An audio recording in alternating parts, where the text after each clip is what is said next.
Ezekiel chapter 5.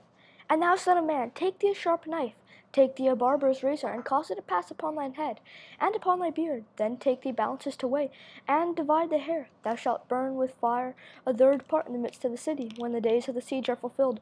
And thou shalt take a third part, and smite about it with a knife. And a third part thou shalt scatter in the wind, and I will draw out a sword after them. Thou shalt also take thereof a few in number, and bind them in thy skirts. Then take of them again, and cast them into the midst of the fire, and burn them in the fire, for thereof shall a fire come forth into all the house of Israel. Thus saith the Lord God, this is Jerusalem. I've set it in the midst of the nations and countries that are round about her. And she hath changed my judgments into wickedness more than the nations, and my statutes more than the countries that are round about her. For they have refused my judgments and my statutes, they have not walked in them.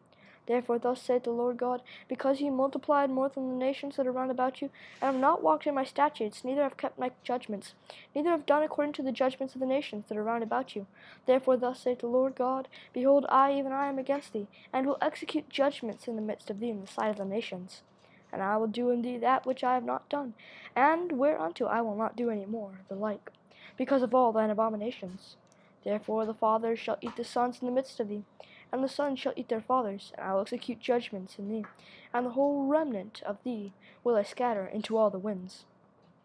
Wherefore, as I live, saith the Lord God, surely because thou hast defiled my sanctuary with all thy detestable things, and with all thine abominations, therefore will I also diminish thee, neither shall mine eye spare, neither will I have any pity. A third part of thee shall die with the pestilence, and with famine shall they be consumed in the midst of thee. And a third part shall fall by the sword round about thee, and I will scatter a third part into all the winds, and I will draw out a sword after them. Thus shall mine anger be accomplished, and I will cause my fury to rest upon them, and I will be comforted. And they shall know that I, the Lord, have spoken it in my zeal, when I have accomplished my fury in them. Moreover, I will make thee waste and a reproach among the nations that are round about thee, in the sight of all that pass by. So it shall be a reproach and a taunt, and instruction and an astonishment unto the nations that are round about thee, when I shall execute judgments in thee, in anger and in fury, and in furious rebukes. I, the Lord, have spoken it. When I shall send upon them the evil arrows of famine, which shall be for their destruction, and which I will send to destroy you.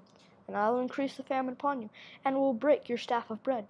So will I send upon you famine and evil beasts, and they shall bereave thee, and pestilence and blood shall pass through thee, and I will bring the sword upon thee.